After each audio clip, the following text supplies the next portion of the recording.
SAW, akhaznahum, kami cabut nikmat kami itu, akhaznahum, kami tarik rahmat kami itu, maka mereka akan kesusahan dalam kehidupan. Jadi caranya supaya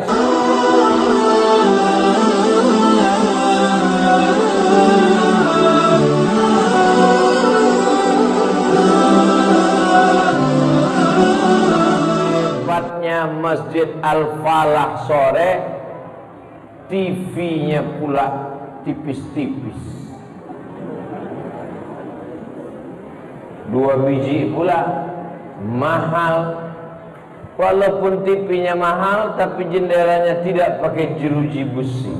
Ini menunjukkan aman. Di tempat lain jendela itu dilas macam penjara, padahal di dalam tak ada TV, tak ada apa, jam weker aja kecil. Ini menunjukkan aman. Orang sore ini duitnya banyak-banyak, sehingga pencuri tak perlu lagi masuk ke dalam masjid. Dia tengok masjid mantap, bagus, kaya raya, melimpah ruah rezekinya, bisa dinikmati oleh umat, jamaahnya banyak, melimpah ruah, anak-anak penghafal Quran. Inilah yang mengundang turunnya rahmat dan barokah di sore ini, insyaallah. Bukan kata Abdul Somad, walau anna ahlal qura, kalau penduduk sore amanu, beriman, wattaqau, takut kepada Allah, la fatahna alaihim, akan kami bukakan untuk mereka barokat, barokah rukunya, barokah tokonya, barokah dagangannya, barokah souvenirnya, barokah sawitnya, barokah botahnya, barokah karetnya, barokah berondol-berondolnya. Barakatin minas sama, dari langit, wal ard, dari bumi. Walakin kadzabu, tapi kalau mereka mendustakan ayat-ayat kami, mereka mendustakan Al-Quran, mendustakan ajaran Nabi Muhammad SAW, akhaznahum, kami cabut nikmat kami itu, akhaznahum, kami tarik rahmat kami itu, maka mereka akan kesusahan dalam kehidupan. Jadi caranya supaya sore Pelalawan, Riau, Indonesia mau tetap dapat barokah adalah dihidupkan majlis-majlis Quran, dihidupkan sholat berjamaah, dihidupkan masjid, melimpah ruah. Mudah-mudahan ini jangan sampai macam ekor tikus, pangkalnya besar, ujungnya kecil. Sampai hari kiamat masjid ini tetap ramai, insyaallah. Amin. Kalau ada anak kecil menjerit-jerit, ada anak kecil melompat-lompat, ada anak kecil teriak-teriak, bagus atau tak bagus? Mereka ini umurnya 10 tahun. Tahun 2021 Abdul Somad ceramah, umurnya 10 tahun. Nanti tahun 2020, 2030, 2040 Abdul Somad datang kemari. Mereka ini akan membawa anak-anak mereka kemari. Sekarang umur dia 10 tahun. 2040 sebagian bapak ibu waktu itu udah mati semua, udah mati. Saya waktu itu masih ceramah lagi. Saya diundang 2040 nih ceritanya, tahun 2040, untuk almarhum bapak-bapak, ibu-ibu yang mendengar ceramah saya waktu saya kemari dulu. Al-Fatihah. Takut. Apa pula takutkan? Kita semua akan mati. Yang penting kita siapkan adalah mereka akan jadi imam, mereka akan jadi khatib, mereka akan jadi muazzin, mereka akan jadi bilal.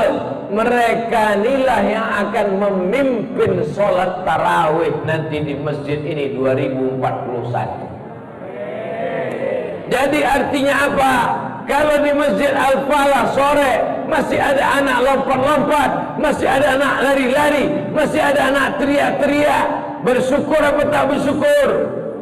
Bersyukur. Berarti 20 tahun akan datang, masjid ini masih tetap akan ada orang sholat berjamaah. Tapi kalau di masjid itu udah sunyi, tak ada anak-anak, yang ditengok ke kanan ke kiri hanya orang-orang yang diintai-intai malaikat maut aja. Lebih panjang pula lagi batuknya daripada ayatnya. Alhamdulillah. Matilah kita, kiamat kita. Orang tua ke masjid memang sudah wajar. Anak muda ke masjid, mantap. Anak muda datang ke masjid. Yang mengawal saya tadi anak muda, pakai seragam, pakai jas. Saya sangka anggota dewan. Siapa kalian ini? Kami remaja Masjid Al-Falah, Pak Ustadz. Remaja Masjid Al-Falah keren. Kenapa? Di depan punya kafe. Kafe di depan. Ini menjadi pelajaran bagi masjid-masjid di Riau, di seluruh Indonesia. Wahai jamaah dimanapun berada, kalau kalian mau melihat bagaimana mengelola remaja masjid, datanglah kalian studi banding ke Masjid Al-Falah, Jalan Lintas Sumatera. Naik bis kalian dari Jakarta, singgah di Kabupaten Pelalawan. Ada kota namanya Sore, sebelah kiri menuju Medan. Kalian lihat ada Masjid Al-Falah, singgah kalian, minum kopi agak 5 menit. Itu kafe anak-anak muda. Allahu Akbar. Mereka mengaji di sini, menghafal Quran, baca Quran, latihan jadi muazzin, latihan jadi khatib, latihan jadi imam. Kenapa mereka istiqomah di masjid? Karena wifi gratis. Ada daya tariknya, ada ide-ide cemerlang, ada cerdas. Anak muda mesti dibawa ke masjid. Tanya dia, kau mau apa? Kenapa anak muda tak mau ke masjid? Saya tanya anak muda, ya Pak Ustaz, kenapa kalian tak mau ke masjid? Gimanalah kami mau ke masjid? Yang ceramah ceritanya mati aja. Kami mau cerita tentang masa depan. Kami mau cerita tentang bisnis. Anak muda mesti difasilitasi. Kalian datang belajar. Mau tidur di mana? Lapang di atas. Kamar unlimited edition. Now akses internet. Mau mendengar ceramah Ustaz, tinggal kalian tulis saja di situ www.youtube.com. Setelah itu terbuka, tulis Ustadz Abdul Somad Official, enter, subscribe, like and share. Inilah cara untuk mengajak anak muda ke masjid. Di antara anak muda yang mendapatkan naungan di padang mahsyar nanti adalah sabun anak muda nasya'a fi ibadatillah, anak muda yang tumbuh dalam beribadah kepada Allah Subhanahu wa taala. Anak muda di sana pacaran, bonceng sana bonceng sini, bonceng sana bonceng sini, gembung hamil 3 bulan. Anak di sana, muda di sana mabuk, sakau, narkoba, sabu-sabu, ekstasi, macam-macam. Tapi ada anak muda yang subuh berjamaah, zuhur berjamaah, ustaz datang dia kawal. Di samping itu dia bisnis, tak menggantungkan pada orang tua. Dia belajar kecil-kecilan bagaimana mengelola kafe. Tapi di sana bukan mendengarkan lagu-lagu musik yang haram. Musiknya musik religi, mengingatkan kepada Nabi. Ada sholawat, ada jihad. Maka ini pelajaran baik. Baik apa tak baik? Baik. Suara saya jelas apa tak jelas? Itu menunjukkan mikrofonnya mantap. Kadang ada di tempat ceramah itu ustaz berapi-api, dia di sana, apa kata ustaz? Entah, aku tak tahu. Saudara yang dimuliakan Allah Subhanahu wa taala, pertama sifat orang yang takut kepada Allah, yu'minuna bil ghaib. Setelah dia percaya kepada yang ghaib, wa yuqimuna. Siapa yang tak solat, man taraka sholata muta'ammidan, meninggalkan solat sengaja, faqad kafara jihara, kafirlah dia secara nyata. Hai anak-anak muda, kalau kalian sayang kepada orang tua kalian, maka solat berjamaah. Alhamdulillah Pak Ustaz, saya sudah solat, mantap. Apa masalahnya? Inilah malu saya cerita Pak Ustaz. Apa masalahnya? Ayah saya tak sembahyang. Anaknya sudah ke masjid, anaknya sudah jadi pengurus masjid, anaknya sudah jadi remaja masjid, anaknya ikut program hafal Quran, ayah tak sembahyang. Ayah Fir'aun. Mudah-mudahan ayah-ayah yang belum sembahyang dapat hidayah. Tak juga dapat hidayah, ajang sampai mati. Kasihan kita. Bapak Ibu yang dimuliakan Allah Subhanahu wa taala, alladzina yu'minuna bil ghaib wa yuqimuna shalah. Yang ketiga, wa mimma razaqnahum, mereka bersedekah. Sifat yang ketiga, percaya dia kepada yang gaib, dia yakin bahwa dia akan mati, rohnya akan keluar dari jasad, yang dibawanya bekal adalah sholat. Yang pertama ditanya adalah sholat.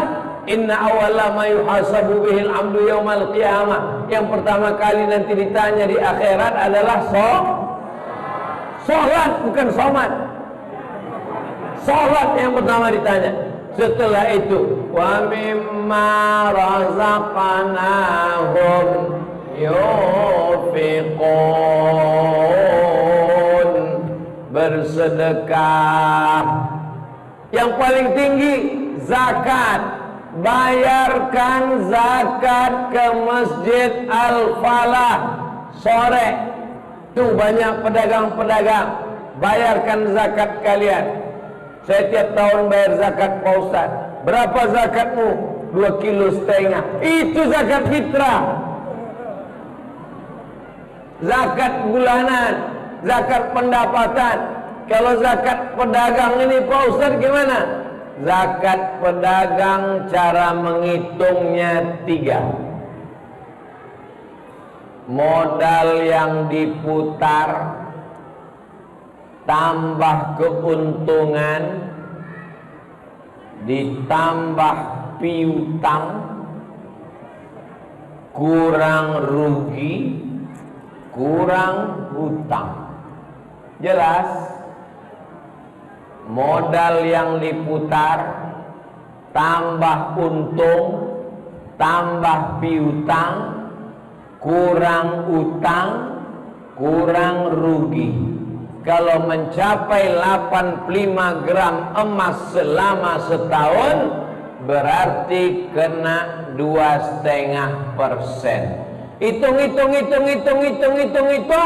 100 juta. Kalau 100 juta pendapatan setahun, bayar zakat apa tak bayar? Bayar zakat, karena sudah lewat 85 gram. 85 gram emas itu berapa Pak Ustaz? Yang tahu emak-emak yang baru beli gelang emas. 1 gram emas 1 gram emas 1 juta. 85 gram emas berarti 85 juta. Jadi kalau orang pendapatannya setahun 100 juta, keluar zakat apa tak keluar? Keluar, karena lewat 85 gram. Maka keluarkan zakat 100 juta. Mudah-mudahan semua yang hadir malam ini punya uang 100 juta. Tadi bunyi aminnya saya yakin semua. Mudah-mudahan yang hadir malam ini, baik di dalam masjid maupun di atas maupun di luar, yang di luar jendela macam ikan dalam akuarium, semuanya punya uang 100 juta. Kalau punya duit 100 juta, zakatnya 2,5%. Kalau uang Anda 100 juta, zakatnya 2,5%. Berapakah zakat yang dikeluarkan setiap tahun? 2,5 juta. 2,5 juta itu banyak apa sedikit? Sedikit. 2,5 juta dari 100 juta. Allah cuma minta 2,5 juta. Kau simpan di bawah kasur, kau simpan di bawah bantal, kau simpan dalam lemari, dimakan rayap, mati. Bayarkan.